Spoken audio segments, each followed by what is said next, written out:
पंजाब की ब्यूरोक्रेसी में बड़े पैमाने पर उखाड़ पछाड़ जारी है। डिप्टी कमिश्नर गुजरात आमिर शहजाद और नवीदुल इस्लाम विरक डिप्टी कमिश्नर वजीराबाद को ओहदे से हटा दिया गया है। नवीदुल इस्लाम विरक भी डिप्टी कमिश्नर वजीराबाद के ओहदे से फारिग किए गए हैं और DG anti corruption Punjab Nadeem Sarwar को भी ओहदे से हटाया गया है। इस हवाले से मजीद जानते हैं डॉन न्यूज़ के नुमाइंदे अली वकार से। अली, बताइएगा बरतरफियों से मुतालिक मजीद अपडेट्स क्या हैं?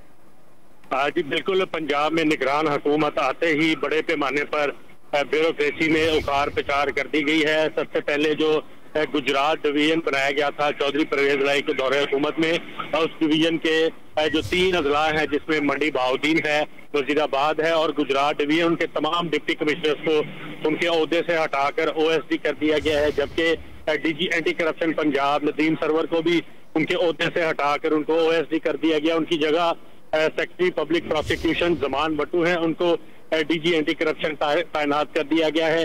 सेक्रेटरी CNW आसिफ बिलाल लोधी को ओहदे से हटा दिया गया है। सेक्रेटरी महकमा तामीरात और मुवासलात जो एडिशनल सेक्रेटरी हैं उमेरा अकरम, उनको CNW सेक्रेटरी का इजाफी चार्ज सौंप दिया गया है। सेक्रेटरी सोशल वेलफेयर मोहम्मद हयात को भी OSD कर दिया गया है। सेक्रेटरी लिटरेसी वजीउल्लाह कुंडी को भी उनके ओहदे से हटाकर महकमा services and general administration report करने का हुक्म दिया गया है। Secretary housing Ahmed Mushtaba, director general महकमा तालुकात आमा राव परवेज और बाकी अफराद के बड़े पैमाने पर 15 से 16 ये सरकारी अफसरान ग्रेड 19 से लेकर ग्रेड 20 के बनते हैं, जिनको उनके तकर्री और तबादलों के नोटिफिकेशन जो है वो जारी कर दिए गए हैं। बहुत शुक्रिया अली वकार, आपने तफसीलात फराहम की। पंजाब की ब्यूरोक्रेसी में बड़े पैमाने पर उखाड़ पछाड़ हुई है और मुख्तलिफ अफसरान के बरतरफियाँ की गई हैं।